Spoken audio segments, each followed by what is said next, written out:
Hello, everyone, and welcome to our 9th webinar session titled The Feminist Lens of Mapping, Illustrating the Cities. I would like to introduce myself. I'm Aksa. I'm the project coordinator for Pakistan Chalk Community Center. And today I'm joined by, we have Priyanka with us, we have Adan, and we will also be presenting Bibi Hadra's work. Unfortunately, she couldn't be here herself in person.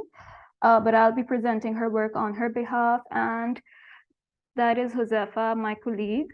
I will start off with introducing Pakistan Community Chalk Center. PCC is a digital space for promoting arts and culture and pressing questions of built environment and urban complexities.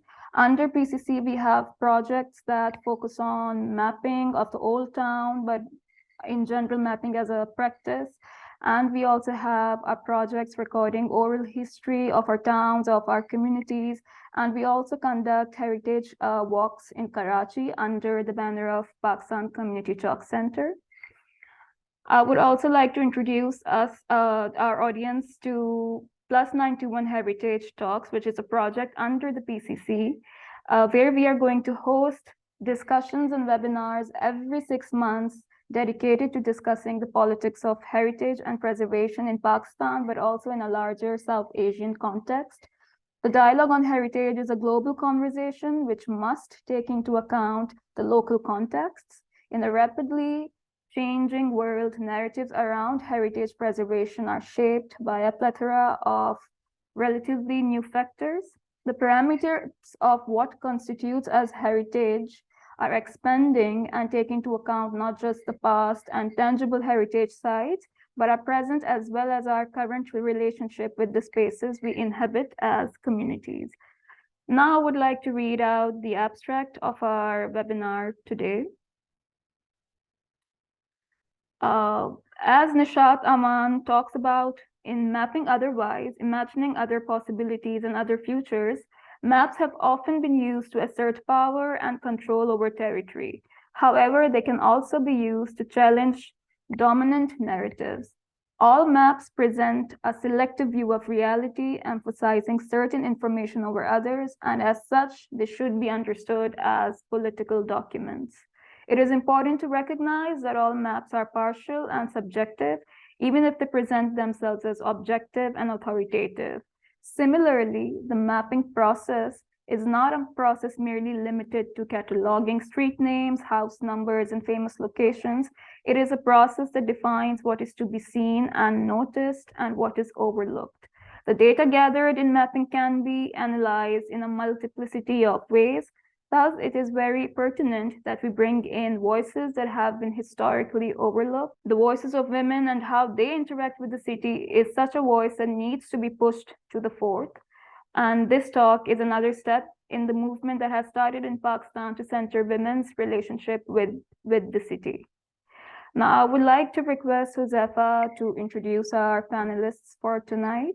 Josefa, over to you. Hello, Assalamu alaikum. Today we'll be focusing on three panelists, Bibi Hajra, who will be represented by Aksa over, whose work will be represented by Aksa over here. Her work mainly addresses themes of urban segregation and development, and more recently is concerned with religious symbolism, aesthetics, and the city.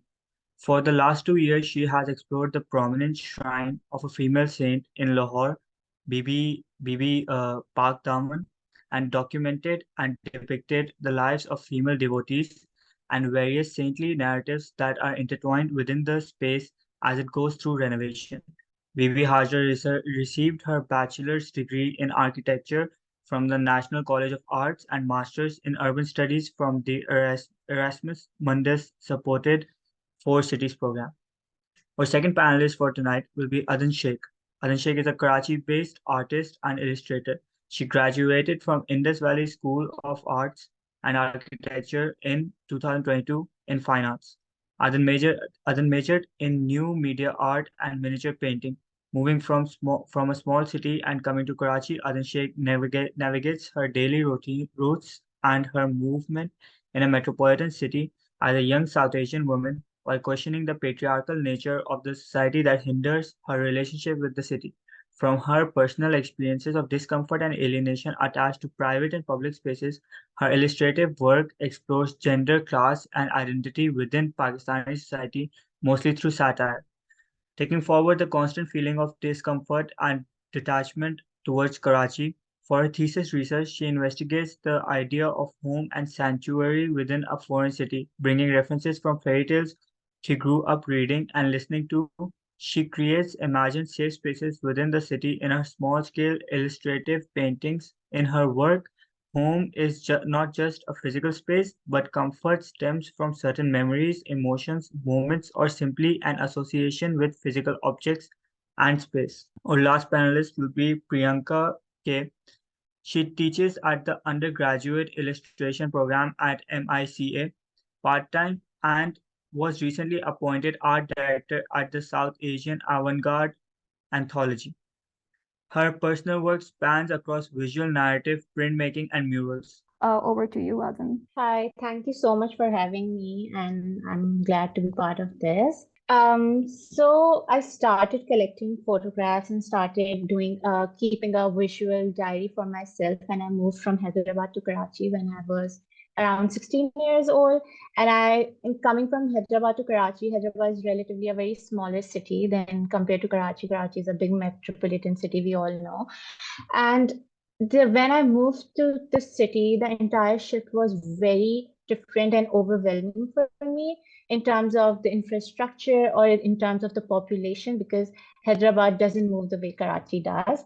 And so I started keeping a visual journal for myself. I started collecting pictures of streets, of bazaars, of the daily routes that I used to cover, going to university or going to a friend's place, whatever place I was going to.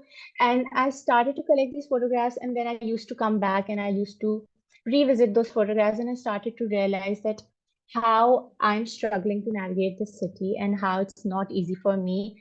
I started to become an introvert, and I started to, stay inside because the outside used to scare me, honestly. And I was like always all over the place. I was always intimidated by the city. Ke kaise bahar jayenge?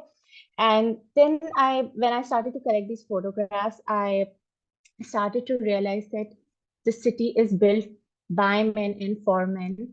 And like, there is no place for women to like move in the city or interact with it in the city without a fear of unknown or there's always a sense of danger when I go out. And then when I was taking these photographs, I was also, when I first came to the city, I was navigating a tailor shop, the things that you have been going to like daily basis. And so I started to document beauty parlors and salons and lingerie shops. And the way these shops and these spaces were situated in the middle of very commercialized areas of Karachi. Like, even if you go to Defense Society, the salons are mostly situated in the most cramped commercial areas. Even if you go to Khara, their side, or the southern side, like there are salons right opposite surgical markets, and it just doesn't make sense to me. And I do get the point that these spaces are mostly rented, and real estate thing is all happening behind it, and there's no space for them. But when you walk into these spaces, especially as a woman, it's a very alienated feeling of you almost feel like you are exposed to these spaces when you walk into these stores, or like when you enter these stores and like gaze turns towards you. And this was a feeling that I was constantly feeling. And there are very famous bazaar in Karachi, a local bazaar that are like Gulf, CTC Center, situated in opposite Do Talwar. And I was just going through this shop, and I started talking to the women that used to own these shops. They are mostly women who own these shops, and they started to tell me their struggles and how it's very difficult for them uh, to be situated in a market that is filled by men. Mostly, the people who own these shops are men, and like women coming to these shops, they have like a sense of discomfort, and they avoid going here, and they prefer buying these things online rather than going to the shop, and how that's affecting their sales and everything. And that feeling of absurdity and the feeling of discomfort and alienation, I wanted to bring that across through my illustrations. And I started to, highlight that how these, like, this is just a part of clothing. This is just a part, like any the kind of a shirt or a jeans that you wear is similar to that, and how that has become like a weird sort of a thing for people it's when you go out there. And I started to, use the very pop of colors and how these things, and try to bring it at more attention in a like a more humorous way, and how the gaze is always towards these spaces mostly.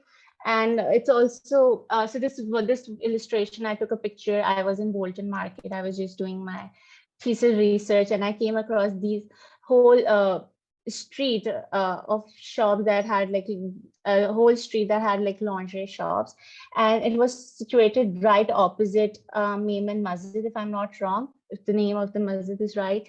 And that kind of disbalance, I wouldn't say, but it's sort of a thing that I just couldn't absorb in a moment. And the street is filled by men. Like any hour of the day you go out there, it's just completely packed with men. You just don't know how to move in this street. Buying these things alone is a challenge then.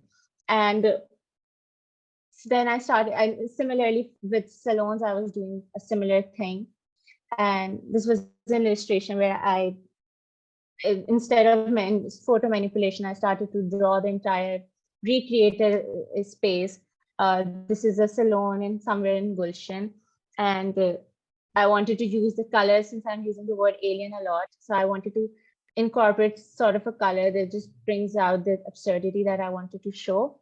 And moving along, so when I came to the city, I had like 2 to 3 approaches when I was walking in the streets, when I was moving in the city. And I realized that I used to look up for women whenever I used to step out. If I was in Sadr is like densely populated area of Karachi, mostly, especially in afternoons. And I used to see like how there were barely any women moving in that space. Like I used to long for like literally, yeah, I could कि मुझे कोई खातून नजर आ जाए. So I feel a sense of security, or I feel sense of familiarity that okay, there's someone I can rely on, even even in that term. And I started to see, I used to take pictures, and I used to see there were barely any women, and how that sort of a thing becomes a strange feeling, that just spotting a gender, your similar, like finding a woman in a market is so strange for me that I'm just making artwork on that. And so I started to make these illustration where I was also situating the women, these market spaces in a totally different universe. Like when a woman walks into these spaces, you feel like you are out there and you have no sort of a security, and like you just have to navigate your way through the men. And especially when I was making these, I realized that even when I was visiting these spaces, I was just noticing how your pedestrian walks, or what you call footpath, are very narrow. And me and my friends, whenever we were recently going to Pakistan Chowk, and we were having this discussion, and we were talking about how these footpaths are so narrow that you just feel like more secure walking on a road, and you would rather get hit by a bus than to bump into a guy.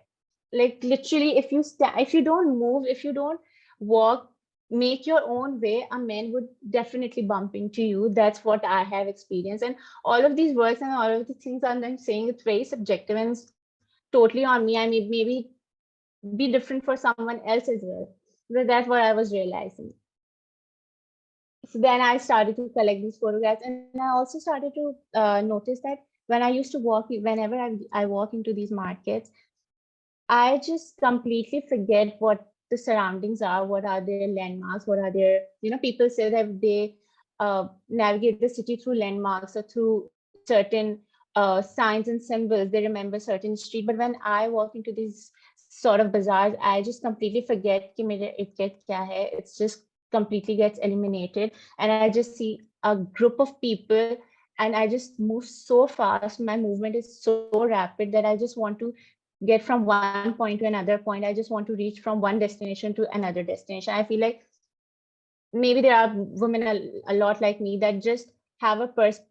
When we go out, we have a purpose. We don't roam around the city aimlessly. We know that we have to reach from one destination to other, be it from home to your workspace, home to your university, or like to buy groceries or do your daily chores, whatever.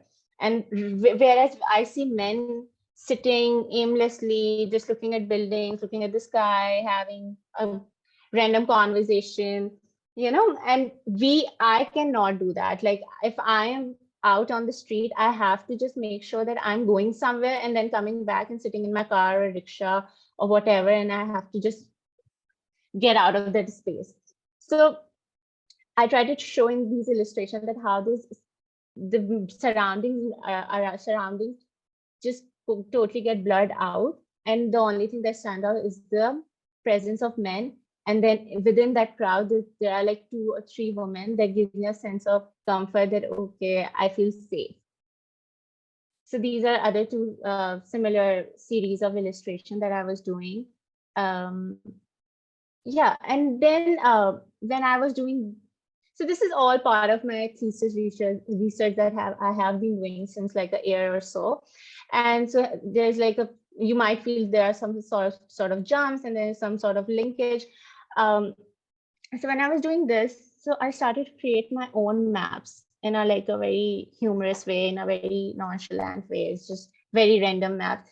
And I was also talking to a lot of my friends at that time and a lot of women that I knew, that how they, get from one destination to another. And most of them that I talked to, that they were like, okay, we prefer taking a longer route than taking a shorter, shortcuts. Like, we don't prefer going to like piche ki gali se nikal jate hain. This doesn't happen for us. We rather prefer to be on a street that is, more safer and more people are more aware of their street, rather than getting into a dark, abandoned, dingy sort of narrow streets.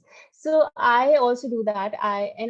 My way of remembering or like moving in the city or navigating the city, I remember the city through certain landmarks. Okay, there's some sort of a vendor or a thela wala that we call, wo baithta hai wahan. So I remember this street by that. And where and so I started to create my own maps, and I started to just randomly draw how Karachi's infrastructure, it's like packed high-rise buildings, you can barely see a sky and stuff. And I just started to just make those routes and shortcuts, and then imagery started to come out that was very more abstract. And so these were the illustrations plus drawing that I were doing earlier. And then similarly, these were the cutouts, since I was also talking about how Karachi infrastructure also looks like, but also how, because I feel like, yes, coming from a new city and coming to a new city and like moving from a smaller city, the way you navigate the city is very different than a person who has already lived here. But gender has a lot to do with it, because I feel like it's been 10 years and someone asked me, okay, you should be very comfortable with the city now, but I still feel like that the gender has a lot to do with it. And I started to document my daily routes. So if I was going to university, I started to remember my street through colors, because I knew that these are the places that I'm familiar with. I can go if I couldn't find my house or something, and like this is Board Basin, and these billboards that are very popular on the street of kya chahiye wala ye spot hai.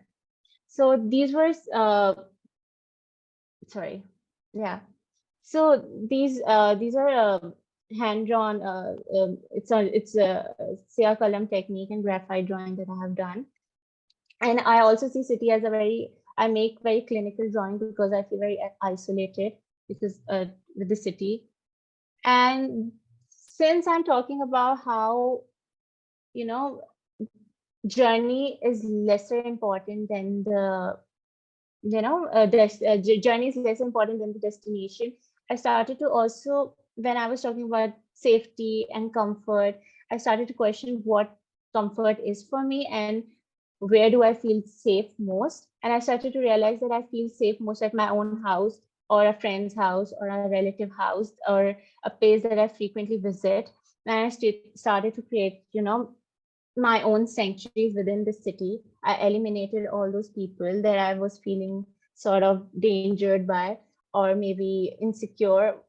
And I started to just create how clinical the city looks to me. And I started to create my own sanctuary within the city and I started to take references from certain, fantasy books that I grew up reading to, and from colors from my surrounding objects that already exist, and some are exaggerated in one way or another. So Yeah, thank you so Thank much you. for an amazing presentation, which is, by the way, so relatable as women. I'm sure, like, not just for me, but women sitting and watching you right now talk about all these, things like the male gaze, and so much of our, time, or you could say mental energy, or and also physical energy as women, is just spent on focusing on our safety when we're navigating built environment or spaces around us. We would like to move on to our next panelist, who unfortunately can't be with us here tonight. Bibi Hajra. She was supposed to be here, but due to a personal engagement, she couldn't be here. So I will be presenting on her behalf. I will be showing you her work first in detail, and then we will have like a walkthrough of her portfolio. So I would like to speak about, and I would like to introduce Bibi Hajra's work. Bibi Hajra's work is about decoding urban spaces through shrines, female devotees, and collective rituals. I will also introduce the artist a bit. Her work addresses themes of urban segregation and development, and more recently is concerned with religious symbolism, aesthetics, and the city. From the last 2 years, she has explored the prominent shrine of a female saint in Lahore, Bibiyan Pak Daman, and documented and depicted the lives of female devotees and various saintly narratives that are intertwined within that space as it goes through architectural renovation. Bibi Hajra received her bachelor's degree in architecture from National College of Arts and master's in urban studies from the Erasmus Mundus supported 4 cities program. We will now focus on this one painting in particular. This is supported by a very detailed statement on the painting by the artist herself. So I would like to read out the statement.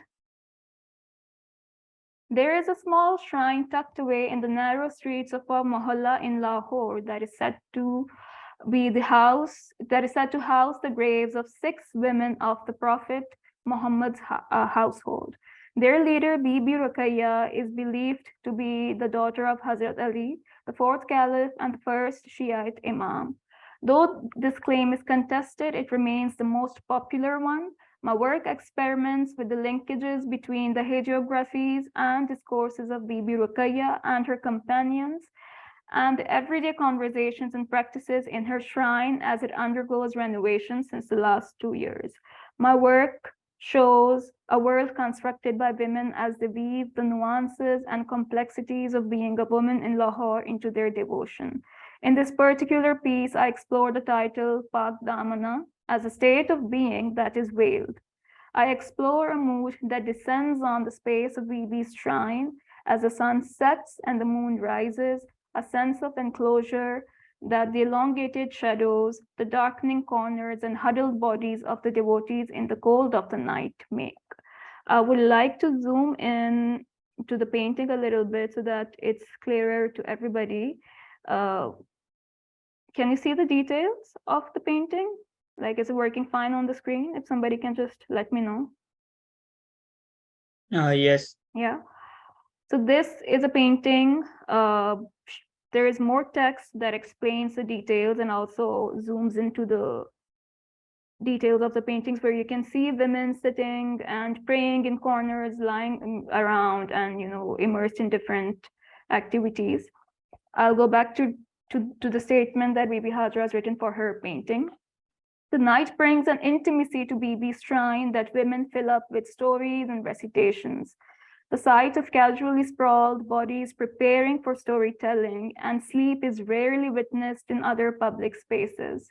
The space begins to transform as the darkness of the night conceals the grandiosity of the architecture of the shrine above, as it reveals the burning spectacle of various collective rituals and tales of imagined places on the ground level. These questions are, however, only partially explored in this piece. The Bibiyan Pak Daman series that I continue to work on furthers my search into the vast array of meanings offered by the concept of Pak Daman. I would like to start with her portfolio now. I'm just going to start with the first page. Okay, so this is Bibi Hajra's portfolio. It has an incredible body of work, which includes a lot of paintings made with different mediums. This is from an exhibition titled The City of Dreams and Nightmares. I would like to read from the text a little. Only at the level of the practitioner, down at the street level, one begins to realize the multitude of interlocking relationships. It is at this level where the crowds move back and forth, taking the meaning of the city with it, that I locate my work. I will move through it slowly so that everyone can view the paintings. This is called Bazaar Transmission. It's based on an audio-visual guide of a typical Lahori bazaar. If you zoom in, then you can see, women occupying spaces in different manners. There are women selling stuff, there are women buying things and walking around. I will move on to the next painting. This one is titled The Kolala Land. It's mixed media installation, and it's the description reads: I rise in public space advertisements of sugary drinks and folk song jingles. This one is a scene from Mela Charagha at Madhulal Shrine in Lahore. And I would like to zoom into this as well because it has beautiful, intricate details where you can see lots of women being part of the rituals and occupying space at the shrine itself. I will move on to the other paintings now. This is called the Muhavre, the urban manifestation of various Urdu Muhavre. This one is called Ramzan Transmission. I will skip to this. There's this one in particular about a gynecology ward that I think is a very, very important painting to look at. The gynecology department on a low-fee Thursday. This is a watercolor and ink on paper, a scene from a government hospital, a gynae ward in Lahore. Once again, it has way too many intricate details. If you zoom in, you will see women doing all sorts of things. They're waiting somewhere, sitting, and maybe they're also in the labor room at the same time. I will move on to other paintings. This is from an exhibition called Soft Bodies. I will read out what Bibi Hajra has written as her artist statement. I attempted to shed light on the absence of non-male bodies in public spaces of Lahore by simply replacing men with other genders. In this painting, I replaced men bathing in the Lahore Canal with women and children. From here on, in the backdrop of most of my paintings, I often replaced men with other genders in typically male-dominated spaces to maintain a running feminist critique throughout my work. In the foreground of this characteristic theme, I have addressed many other themes in my other works. Here is the painting titled Canal de Duje Par, a summer scene from Lahore Canal replacing male bodies with non-males. I will zoom into this so that you can see the details. Typically, the canal is usually during summer months, you will see hordes of men swimming in the canal. You cannot ever see a single woman. So this is her take on it, where you can finally see some women immersing in leisure activities. I will move on to the rest of her portfolio now. This one is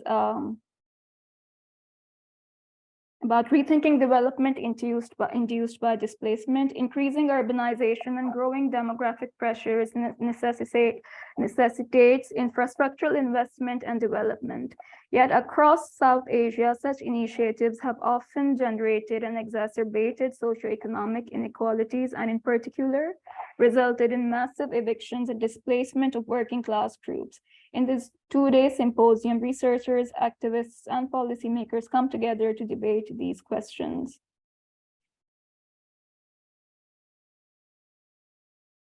This one is called Kavva Chala Sheher Ki Chal, the crow takes on the urban rhythm. Very, very intricate details that you can see here. But if I zoom in too much, it will become blurry, so I'm going to leave it at that and move to other drawings from the same series.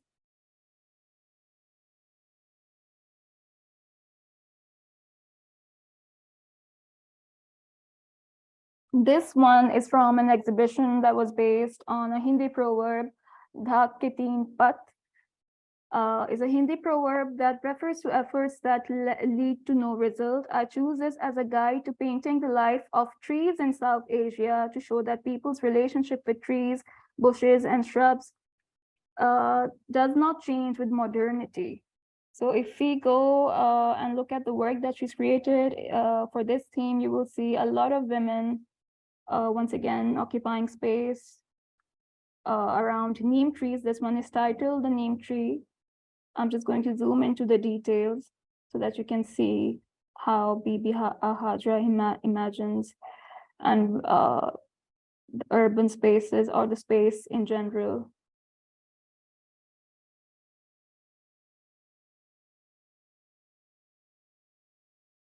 There is more in this series, and this one is called People. This is oil on canvas. Once again, I will zoom in to show you details.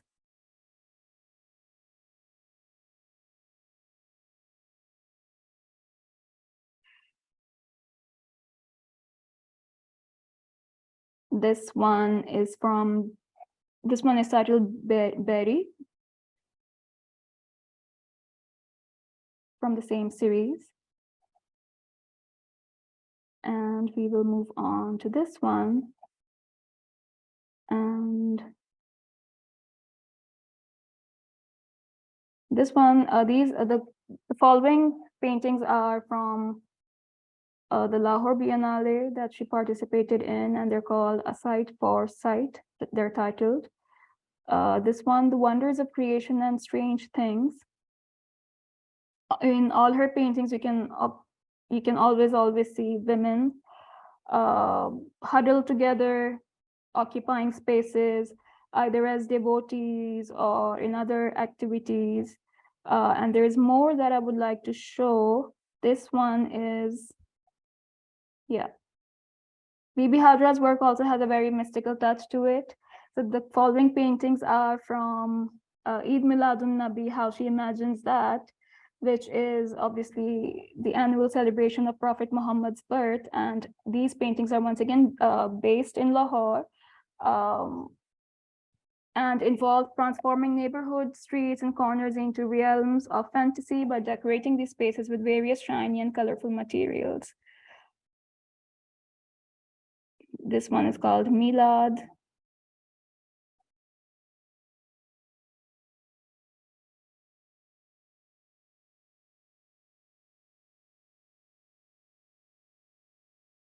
The details of the painting Milad.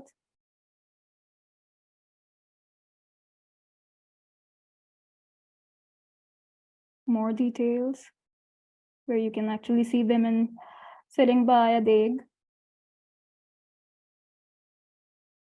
And also probably making flower garlands. This one, as we spoke of earlier, we started off with her paintings from a series for Bibi Pak Daman, the shrine in Lahore. So I will just skip, I have already discussed this in detail, so I will skip to the paintings and show you the details. This one is titled Bibi Pak Daman, gouache on paper.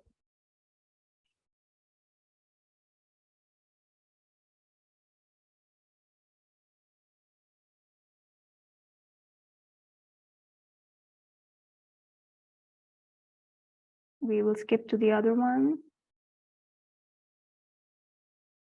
And some more details of what women are doing in and around the mazar, the shrine, and how they occupy space and what rituals they engage in collectively.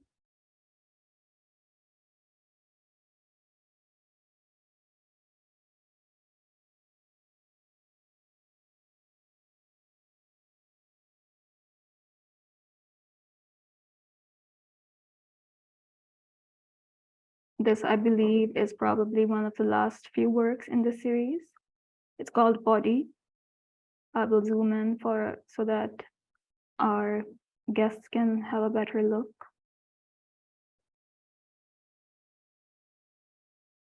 And there's more details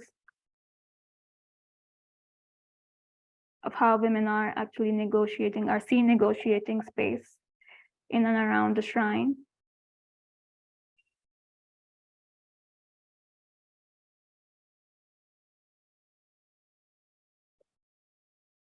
This one is titled Still Alive, Just Out of Sight. This is made using acrylics. And as usual, as we can see from Bibi Hadra's work, they are multi-layered with different meanings and connotations. There is obviously a lot of emphasis on how women negotiate with space and built environment in the context of local shrines, which is a kind of a rare sight to see, where women can actually sit and occupy space even till late in the nights, where they can also freely, you could say, do dhamal, enjoy music, dance, and sometimes lead other collective ritual activities. And I believe this is about it. We will be doing a question and answer session. So now I would like to, at the end, we will do a question and answer session. And now I would like to move to Priyanka. Priyanka, are you ready? Hello, hi. Here's a quote by Italo Calvino from the book Invisible Cities, and it pretty much was the starting point for my thesis project when I was doing my MFA at the Maryland Institute College of Art in Baltimore. It's where I still teach. So I'm currently located in Baltimore and I teach full-time at the university and I teach illustration. But 4 years ago, I was a grad student working on a project that involved cities because I'm a city kid. I grew up in a city and that's all I've ever known. And, as anyone in South Asia has grown up knows, there is a vast, vast chasm between cities and, non-city areas. And our experiences are just very vastly different. So if people ask me where I'm from, I first of all say I'm from a city in India. Cities like dreams are made of desires and fears. Even if the thread of their discourse is secret, their rules are absurd, their perspectives deceitful, and everything conceals something else.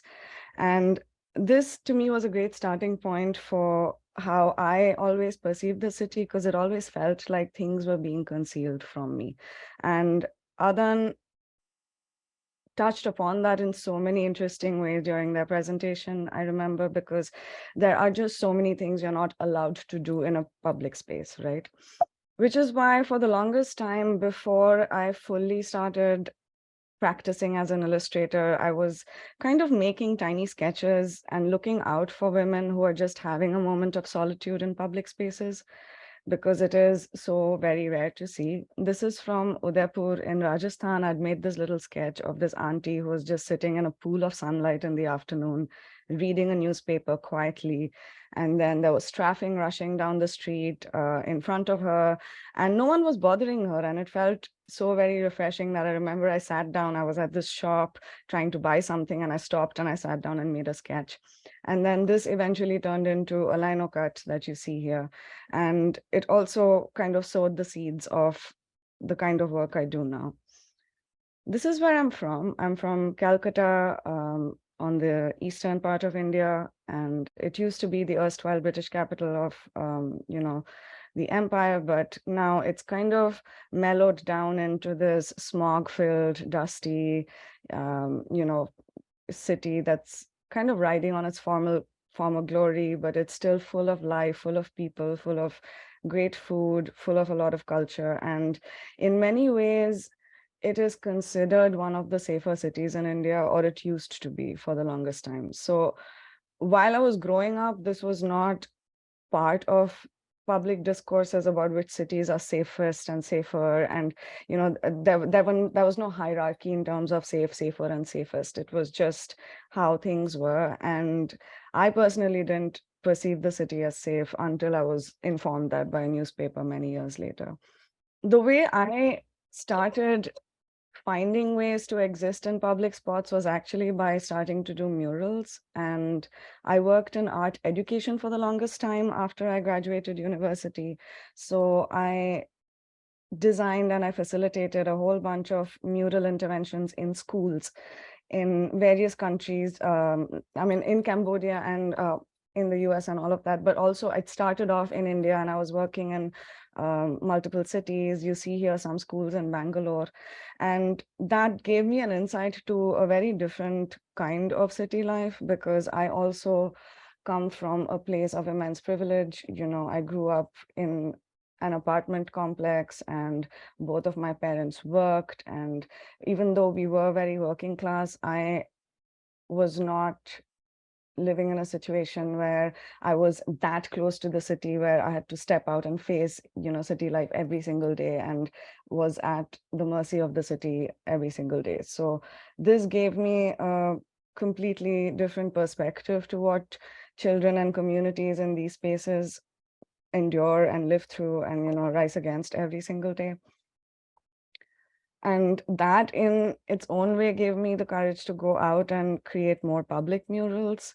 So you see the top right here, there's this mural of the goddess Kali, and it's from a style of woodcut called the Calcutta woodcut, which is a very, the Chitpur woodcut, which is a very urban art form. It looks like folk art, but it actually grew and took birth in the city I'm from, and I wanted to kind of pay homage to it during this local festival that was happening. So I ended up painting this mural, and I was out there on the streets painting. I'd never done this in my city, and I was pleasantly surprised at how much ease I had with, the conversations and the interactions I was having with people. But I was also constantly aware that I was only that degree of comfortable because I had a friend who was an artist, who was male, who was painting across the street from me.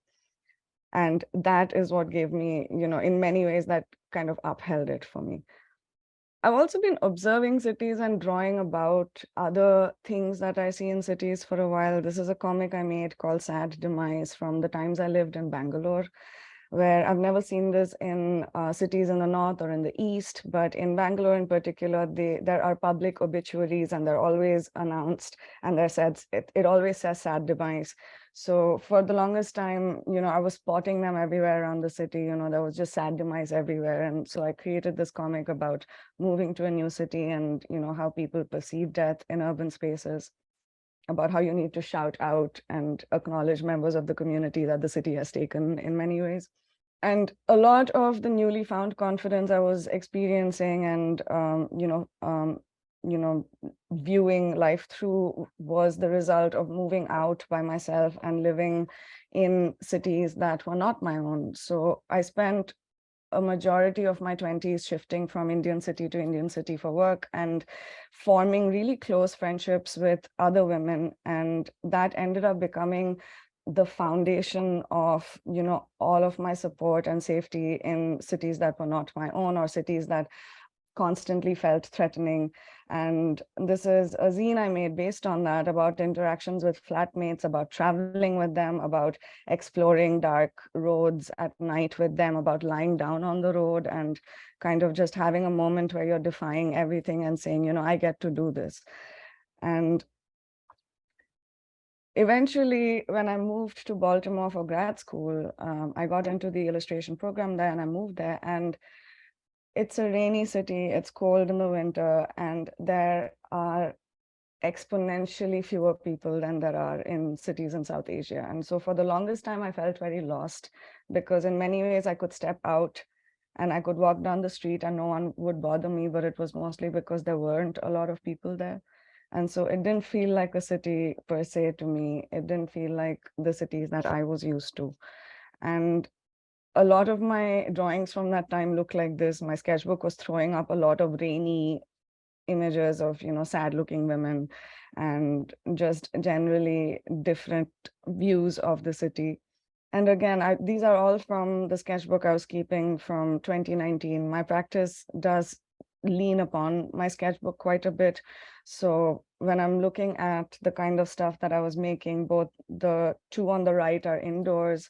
They're in bars, where again, it was very refreshing to go in and be able to eat a meal without being harassed. And on the right, these are all drawings I made while sitting on a street or on a roof. And this should give you an idea of how starkly different it is from most cities or any city in South Asia, which is that the bottom left one I made on a roof, and those two figures on the left, the mother and child, are the only ones I saw in the entire time that I was drawing that.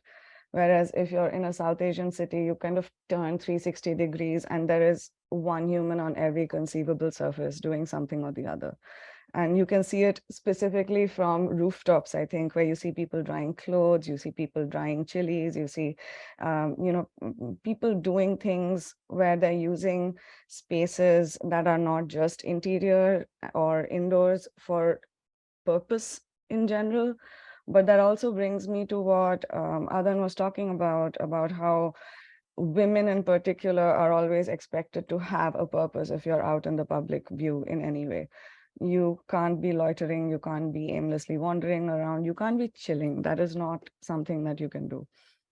And that hit me really hard when I read these two books when I was kind of in my master's program. The first one is called Flanneus, Women Walk the City in Paris, New York, Tokyo, Venice, and London. And Rebecca Solnit has a book called Wanderlust, which is generally kind of about traveling and walking as a woman. And both these authors are kind of talking about what it means to wander spaces as when female, and how you experience cities when you're walking through them. And what really hit me was that, these are all cities kind of in the global north, and the women who are walking through them are experiencing something so incredibly different from what I was used to, that it kind of gave me that push to start thinking about what it meant to be a wanderer in cities in India, and how in many ways, that to call yourself that, my project was initially called Avara because the urban Avara is not ever a female character. In a lot of Bollywood films, it's always some kind of, it's a man, he's kind of like a tramp, he's just moved into a big city and he's kind of wandering it, trying to find himself.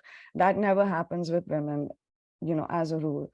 So I was trying to think about, what does it mean? Can you be the female version of an Avara? Is Avara Gardi even is it an experience that can be had in its purest sense without harassment and without the threat of danger everywhere around you? So here's another illustrator that I follow and whose work I really like, who said, go out and walk, that is the glory of things. It's not that easy, because urban planning is one thing, but there's also caste and class and infrastructure. And the truth of the matter is that everyone's mobility, if they're women, are policed very strictly. And the policing means that if there is any kind of transgression, you're punished. And that, I think, is the most important bit. It's not that people disapprove, it's that they find ways to punish you. So it is either staring you down.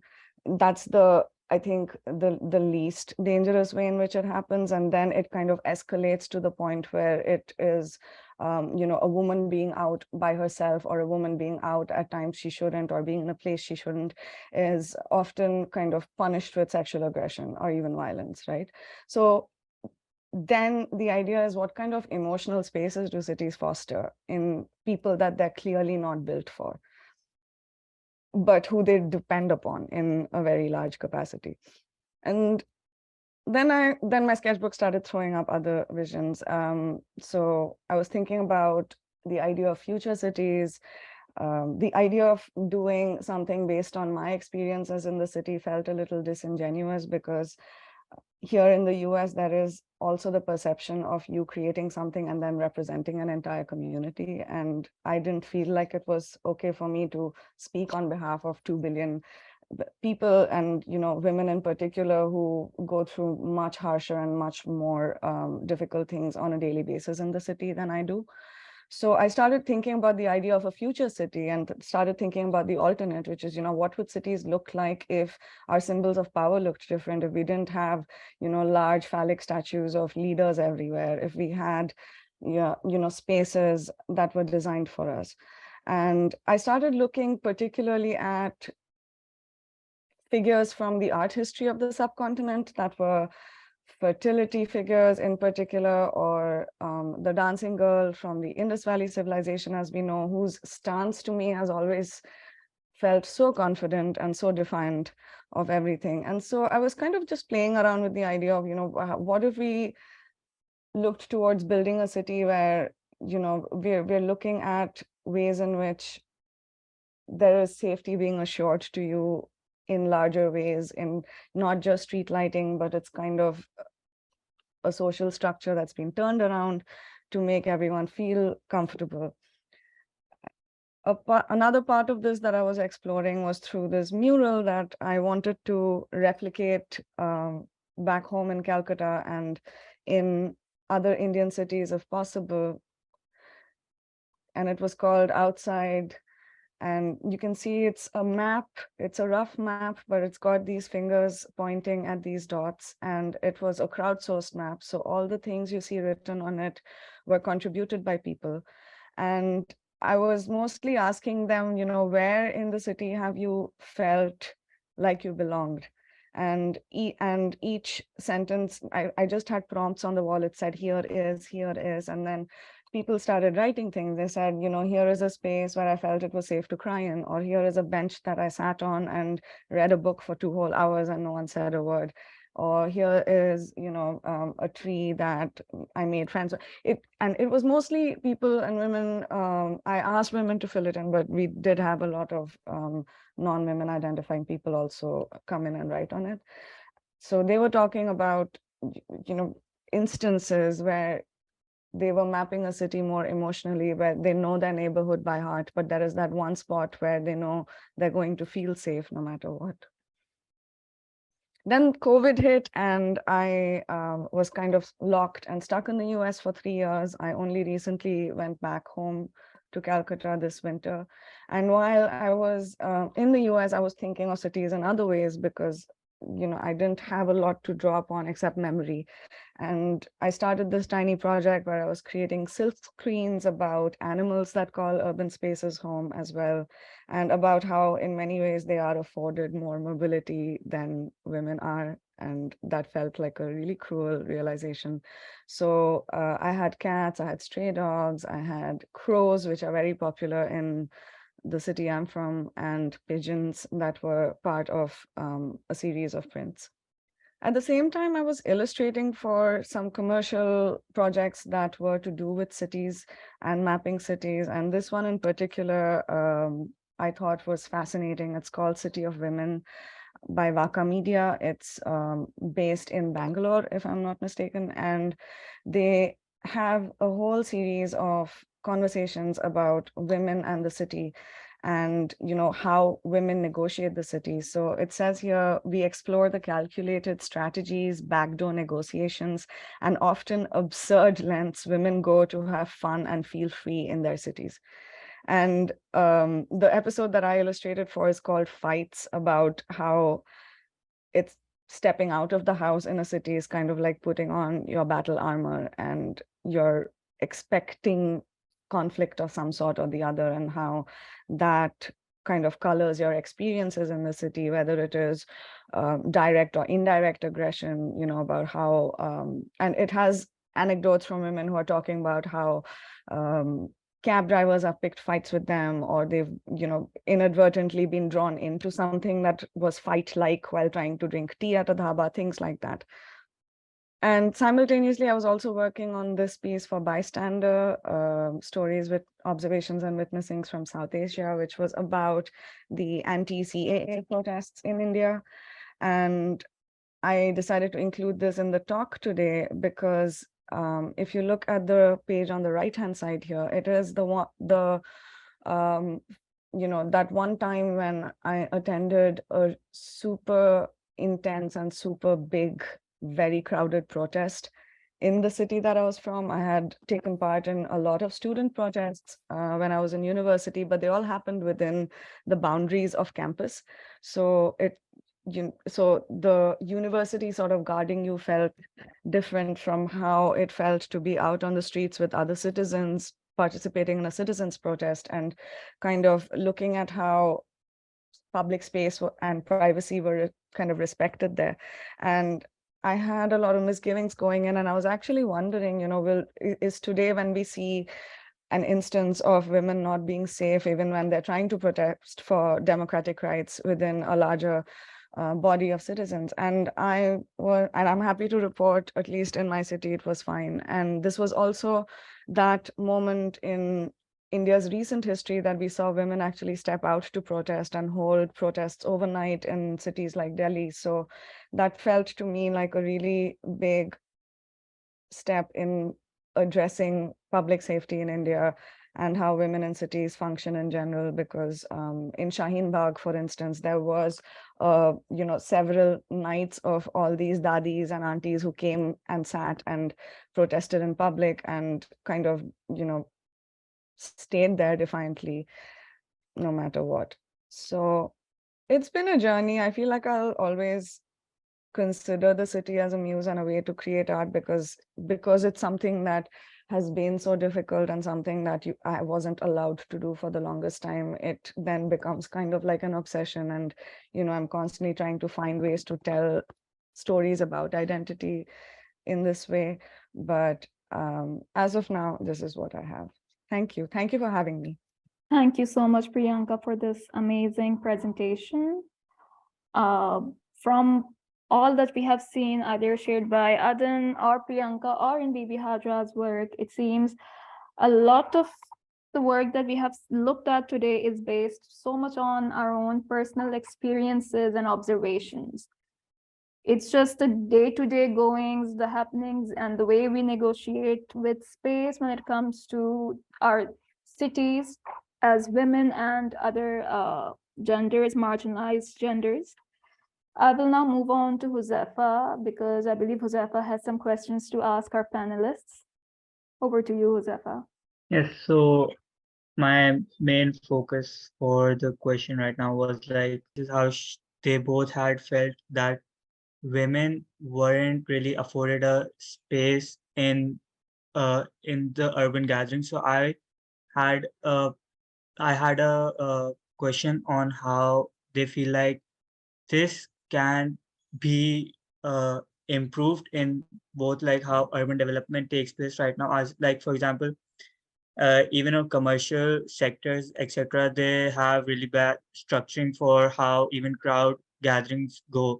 Like even commercial sectors in Karachi, there's like a crowd, and like you have no place to like navigate it.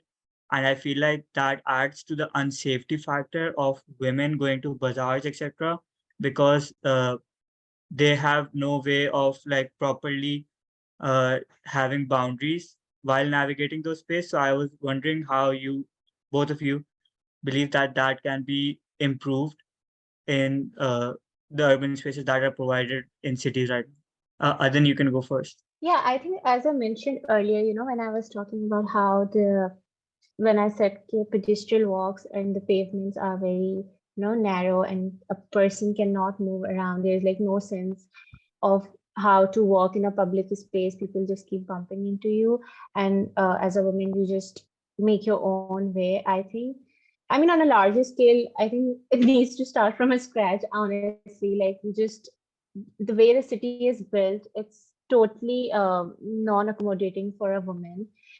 And even in the crowds, the bazaar, if we have been to like bazaars like Sadar, I mean, the the markets that are, they are like barely, there is no space to walk. Like, you can't even stand next to a person. You're just like walking in one straight line, I think.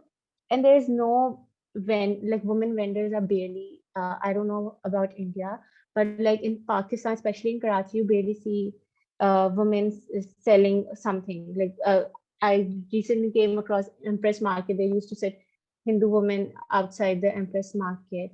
So I mean, the city is so, I just feel like you can't just move in the city. You have to make your own way as a woman. You just navigate your, I don't know, Priyanka might have something to add here.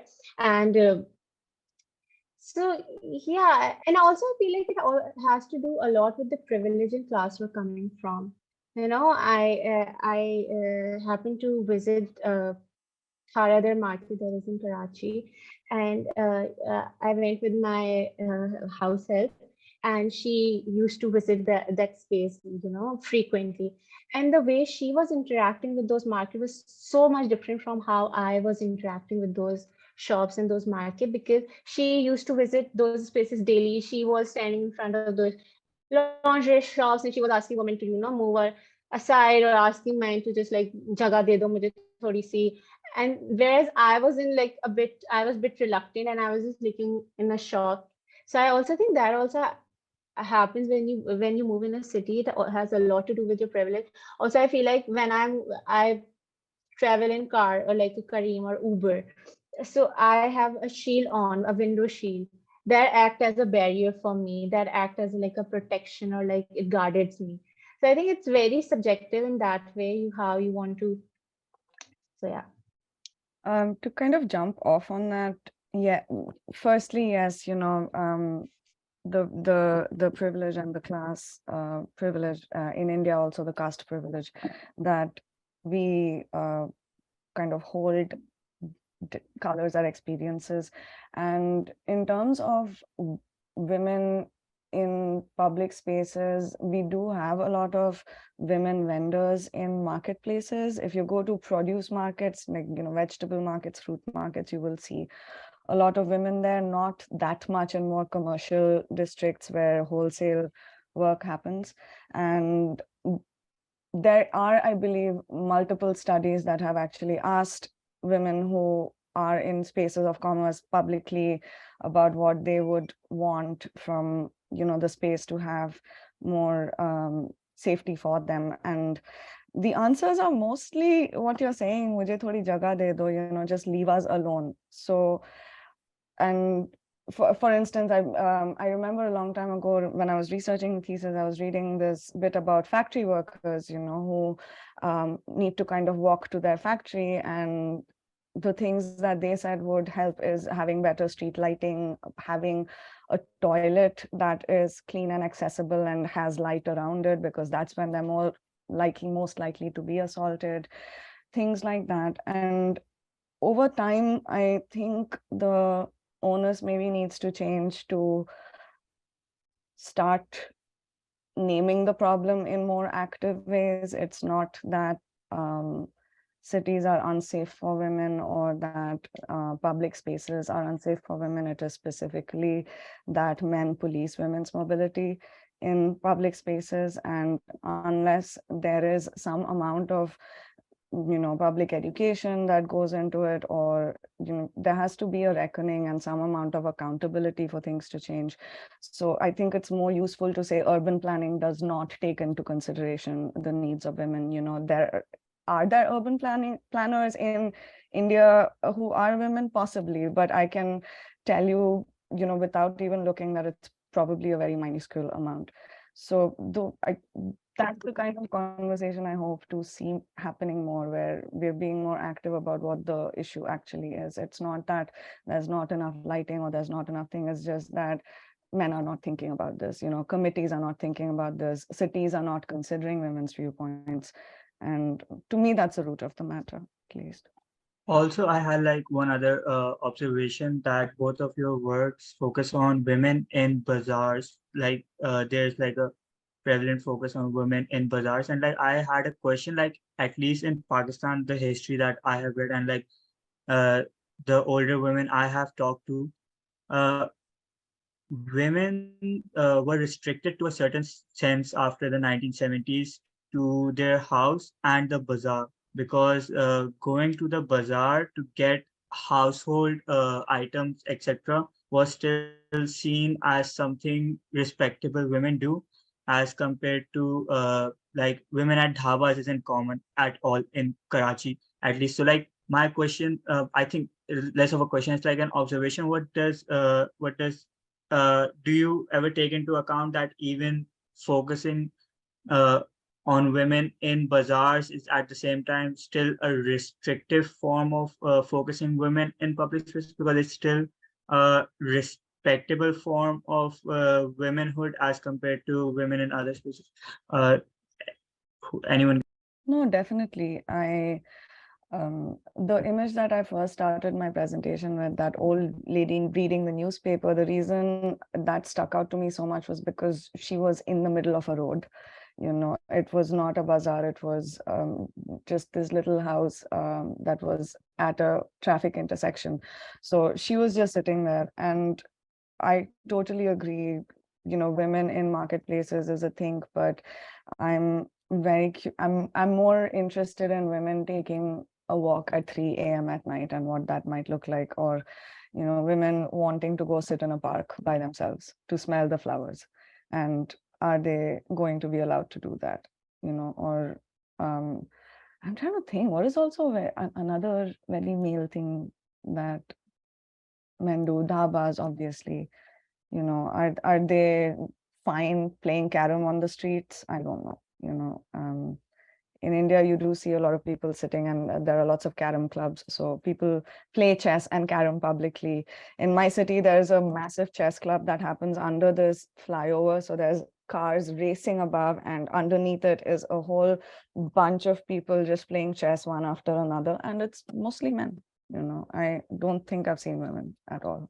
Yeah, I agree to what Priyanka is saying. I think in Karachi, especially, the women leisure or women playing, just how she mentioned, like playing carom or like roaming around and sitting, it's only limited to very sanitized spaces that are, very guarded and very privileged. In that sense, maybe shopping malls are perceived as where you mostly see women sitting, or like, cafes and restaurants, fancy restaurants, but not like chai dhabas, how Priyanka also mentioned. I've never been to a chai dhaba or like a hoka that you call pawn shop. I mean, I've seen huge crowds of men standing right outside, buying cigarettes, and I can't do that. There's like a sort of a weird thing attached to it if I'm buying a pack of cigarettes, or if some other woman is buying a pack of cigarettes. So I think, yeah, it's more than that. Yeah, Hi everyone. It's an absolute pleasure to hear Priyanka and Adan for this presentation. I'm Marvi. I unfortunately couldn't be for today's talk. My internet completely bummed out, so I'm like literally on my phone. I went through the presentation in a whatever quick way I could, and Priyanka really enjoyed the visuals and the narrative that you built upon. So thank you so much for sharing the work. Then I did get a chance to see bits of yours, but yeah, it's a quite an apt conversation at the moment, and very important, especially when I am thinking about urban planning from the perspective of women's voice or women's tools into designing and thinking. So when we were establishing Pakistan Chowk Community Center, we were constantly thinking and incorporating the idea of how it can be a gender neutral space. How do we incorporate all those aspects that we always imagine as a dreamscape? And there were times when we were successful, but there were many times that we failed. And creating that space was not easy, especially in the South Asian context, which is so contested and so complicated. My general question here, and of course, from thinking about like traveling in bus, stepping into the bus, I mean, the design of the bus itself is so fractured, especially at least in part of Karachi. I know that wherever the public transportation is more healthy and people generally take public transportation, the design itself becomes better and better. But places like in Karachi, where I'm just going to give a small example where bus design is so contested. The space of like stepping into the bus is almost like 2.5 feet above the ground level. And that itself, like they don't have like bus stops where they stop properly and people can, step up into the bus. So you literally have to quickly grab yourself onto the bus, chalti bhi bus jisko hum kehte hain. So imagine like, senior citizens, women, pregnant women, women with like, not that height. How do you incorporate? How do you become inclusive? And these little things right now, like Priyanka mentioned about toilets and lights, this is an absolutely very critical observation. But my question to both of you is like, when you were studying or when you were thinking through your work, what were the aspects that you thought were politically more important to think on that level when you were designing, when you were in informative years? What were those tools that you were examining and thinking? Because those were the most like creative times when you're less influenced by the outside environment and you're more like on your creative senses. So I would love to hear from both of you on that. Thank you. Sorry I took so much time. Adan, you can go first if you would like to answer the question. Yeah, the voice wasn't clear. The voice was lagging, so I'm not sure if I was able to hear the question correctly. But when I was when I started, I just recently started last year. In my thesis, I picked up this topic, and I have been looking at it since a while now. And I think with time, my major issue was that I moved from a smaller city. So for me, navigating Karachi on a whole new level was a whole new experience. It was a very entire experience. The factor of being a single woman and moving into a city came much later. Initially, I was just more into how I navigate the city on daily basis, how I'm getting from one destination to another. And I was looking at that factor, and then how I mentioned earlier in my presentation as well, that I was keeping a visual diary for myself. I was constantly taking photographs of places, and I did not know, I wasn't much aware like prior to this about what political things are happening or what sort of conversation are already happening. It was just me, how I, as a 19-year-old, 18-year-old, is moving in this city, and how I'm facing certain issues, like how I need to, or if I want to visit certain place that is extremely crowded by men, I need to be accompanied by a man or a group of women. In Pakistan, like in our society, it's very common if you are going, like 3 or 4 group of girls are going, phir bhi bola jata hai akele ja rahi ho. You have to, if you are accompanied by a man, only then you are considered okay, you are going with like a group of people. But mostly you hear ki agar 3-4 ladkiyan jaye, so you always hear that akele kyun ja rahi ho. Even if you plan a trip with your friends, like it's just out of the question at times. Yeah, so I think these instances came from very personal experiences that I was facing on daily basis. Yeah, that has me thinking about, because the question initially spoke about formative years. Now that I think about it, I think the one thing that really did help me was having a mother who worked while I was growing up and who took public transport. And in many ways, that's kind of made me a massive fan and a huge advocate in general of public transport and public spaces and things being accessible to the public, across all demographics. And the thing that I recall the most was that she and other women in my family, when we would hang out, and women's gatherings are a thing, we would meet, we would drink chai, we would talk about things that are going on, someone would be picking stones out of rice, someone else would be doing, like braiding your hair. So it was a very, safe kind of space where a whole bunch of women in my family would get together and talk. And I think I was very lucky in the sense that this was one of the topics that was very frequently spoken about, because my family does have a history of women kind of being in the city out on their own. And my grandmom came to the city from a village when she was really young and had to learn to navigate the space herself. So there were always tips and tricks thrown at you, I remember. And and they were not just things that my mom and my relatives had learned. It's also stuff that they had observed on buses, on public transport. So they would say things like, oh, carry an umbrella so you can like shove someone out of the way if they're trying to do anything, or how you can wear bangles and have one safety pin that hangs at the end of it. And so if you're in an especially crowded place, you have some kind of weapon to ward off someone who might be trying to grab you or assault you. It was very practical and it was very graphic in terms of what could happen and what you can do to prevent it. And I, in many ways, consider that the first form of self-defense that I did learn. And in many ways, I think that did give me some amount of leeway to be able to go into spaces. And yes, it is uncomfortable. And yes, but having ridden buses and trains, practically all over the country, I will say that it's very universal and it is very palpable. And again, I don't know if I'm answering your question just because I'm not sure there is one definitive answer, rather than I do think that what does work in a long way is, emotional literacy. I'm not saying literacy as a whole, but, emotional, sexual literacy and advocacy. And if that doesn't happen, you can implement things. And, if people are not ready to use the things that you're implementing, then it won't work really. Did that answer your question? No, thank you so much. That did. Really appreciate it. I would like to ask a question. Both of you can answer.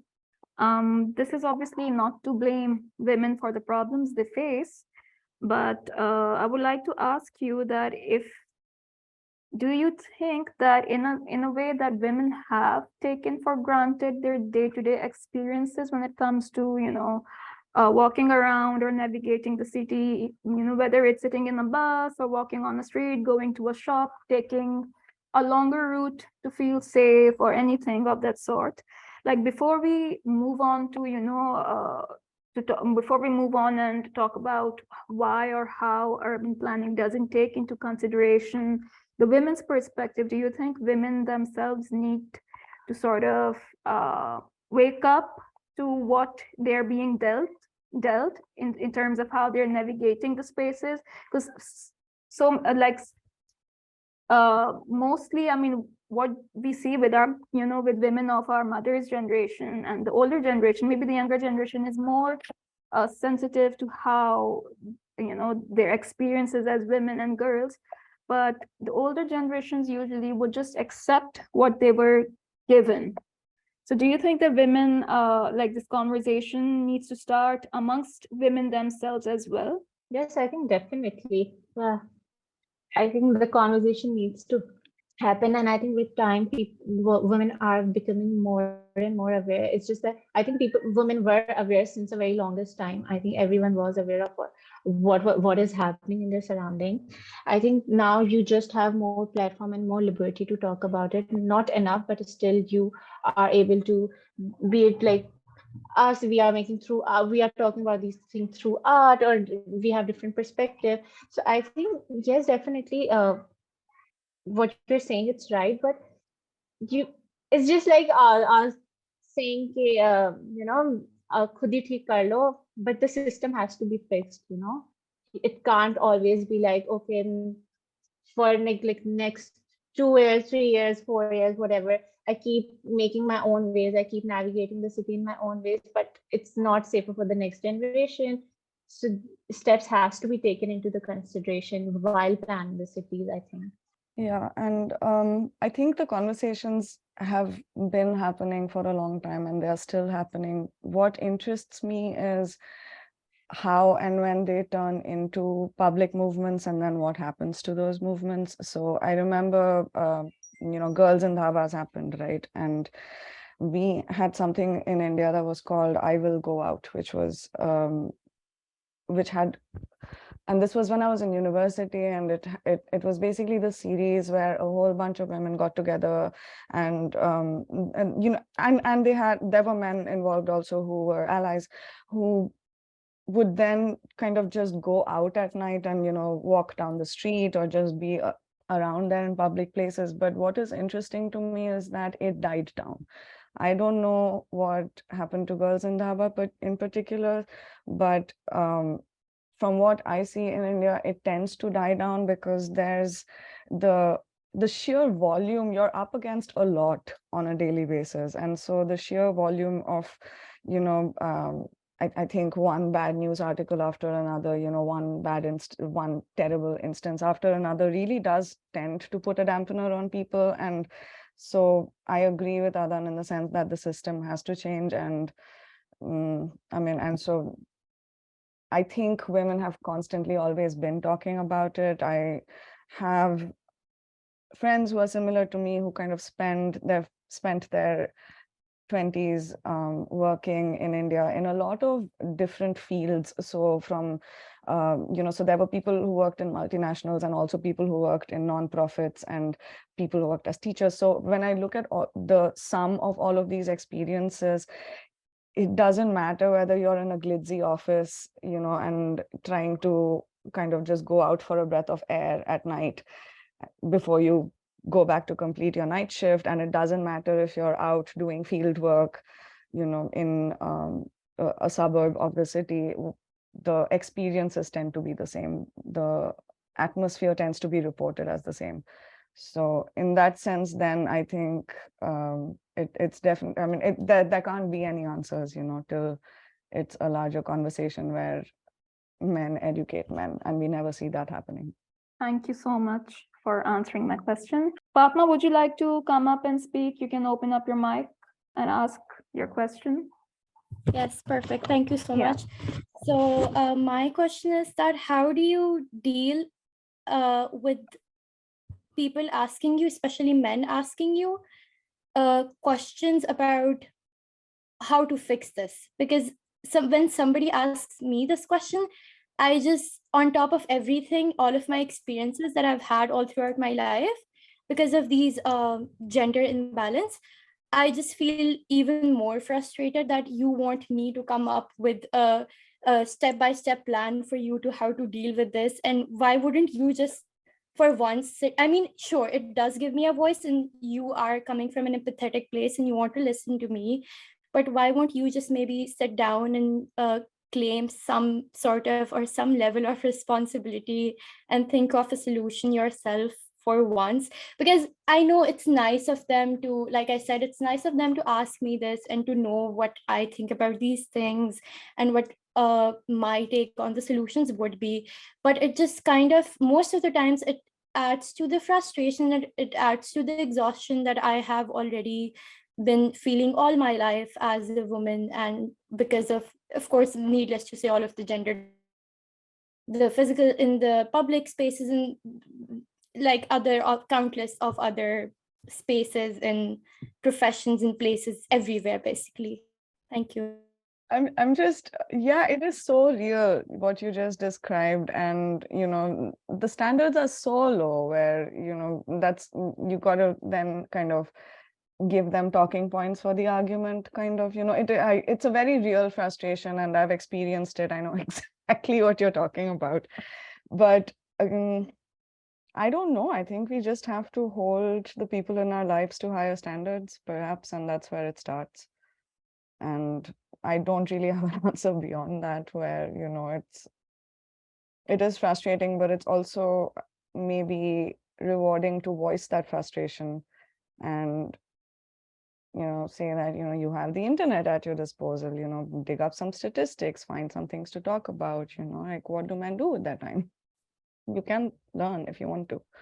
Yeah, and most of the times that I try to recenter myself and I try to gain some more perspective in this situation, is just that I feel like that probably my generation is the one who has to do all of this deep work and who has to just do all this unfair amount of work, and maybe it won't be like that for maybe the next generation of women, or for maybe our daughters, and it's just kind of a safe safe ground or a launching pad that I'm working on making for the women of the next generation.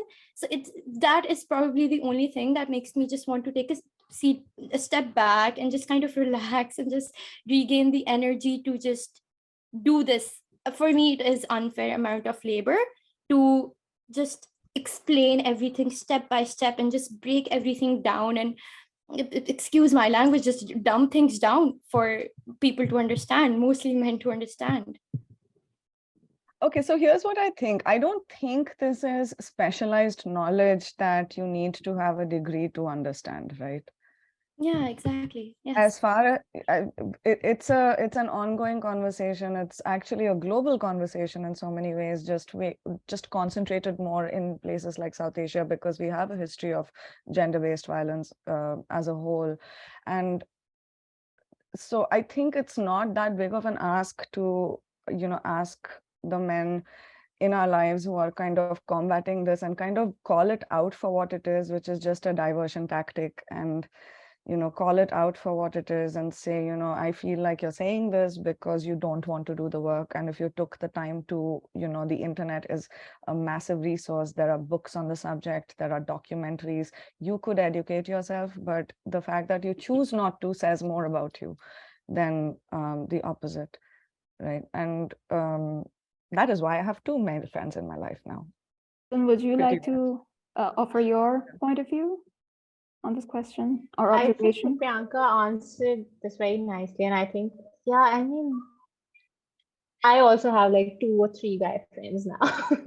Just to add to that, like I'm like, okay, I'm done. If you're like aware of the surroundings or aware of what's happening, then you can be my friend.